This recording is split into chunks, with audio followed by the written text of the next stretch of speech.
এই পৃথিবীতে যত জীব আছে তার মধ্যে সবথেকে বেঈমান জীব কে জানেন? মানুষ। সবথেকে বেঈমান জীব হচ্ছে মানুষ। তাকে আপনি যতদিন দিতে পারছেন, যতদিন আপনি তার উপকার করতে পারছেন, সে আপনার সুনাম করবে, সে আপনার প্রশংসা করবে, বসার জন্য চেয়ার ছেড়ে দেবে, কত খাতির অভ্যর্থনা করবে। কিন্তু যেই আপনি হাতটা গুটিয়ে নেবেন, যে আপনি তার কোনো উপকার করতে পারবেন না, তার বিপদে আপদে পাশে থাকতে পারবেন না, আপনি হয়ে যাবেন সব থেকে খারাপ মানুষ তার কাছে। সে আপনার বদনাম করবে, ঠোঁট উল্টে বলবে, কি করেছো কি তুমি আমার জন্য? এই যে আপনি আজ পর্যন্ত এত উপকার করলেন, নিজের এত স্বার্থ ত্যাগ করে তাকে তিলে তিলে ভাই মানুষ করবার চেষ্টা করলেন, আজ ঠোঁট উল্টে সেই বলবে, কে করতে বলেছিল বলো? এত টাকা খরচা করেছো তুমি আমার জন্য, কে করতে বলেছিল? বাস্তব এটাই। এবার আপনি কি এতে দুঃখ করবেন, কষ্ট পাবেন? মোটেই নয়, একদম এসব নিয়ে ভাববেন না। কারণ আপনি আপনার কর্তব্য করে গেছেন।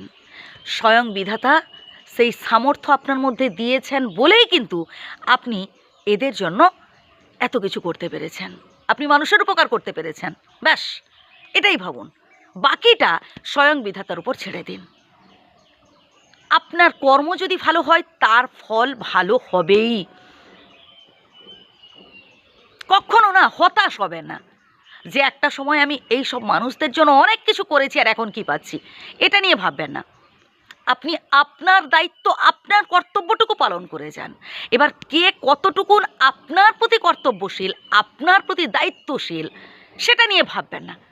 কারণ আমি 10 টাকা ইনভেস্ট করে সেখান থেকে কত লাভ পাবো বা পেলাম, এটা দেখব ব্যবসার ক্ষেত্রে।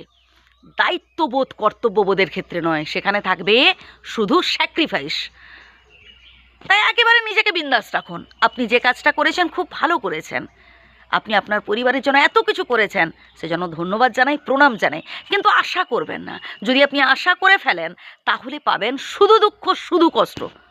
বুঝলেন? আপনাকে চোখের জল ফেলতে হবে। কারণ এই যে বললাম, মানুষ ভীষণ বেঈমান। তাই সব থেকে বেশি নিজেকে বিশ্বাস করতে হবে, সব থেকে বেশি ভরসা করতে হবে স্বয়ং বিধাতাকে। নিজেকে অবহেলা করে যদি আপনি কাউকে বেশি বিশ্বাস করে ফেলেন, তাহলে সেই মানুষটাই দেখবেন পরবর্তীকালে আপনার সাথে বিশ্বাসঘাতকতা করছে। বাবা তুই আমাকে ছেড়ে যাস না, বাবা তুই আমার কাছে সব, তুই যদি আমাকে ছেড়ে চলে যাস তাহলে আমি দুনিয়াটাকেই অন্ধকার দেখব। তাহলেই দেখবেন পরবর্তীকালে সেই মানুষটাই আপনার দুর্বলতার সুযোগ নিচ্ছে, আপনাকে আরও বেশি করে কষ্ট দিচ্ছে। তাই প্লিজ নিজেকে একেবারে স্ট্রং রাখুন, পজিটিভ চিন্তা করুন। আপনি একাই 100, এটাই ভাববেন সব সময়।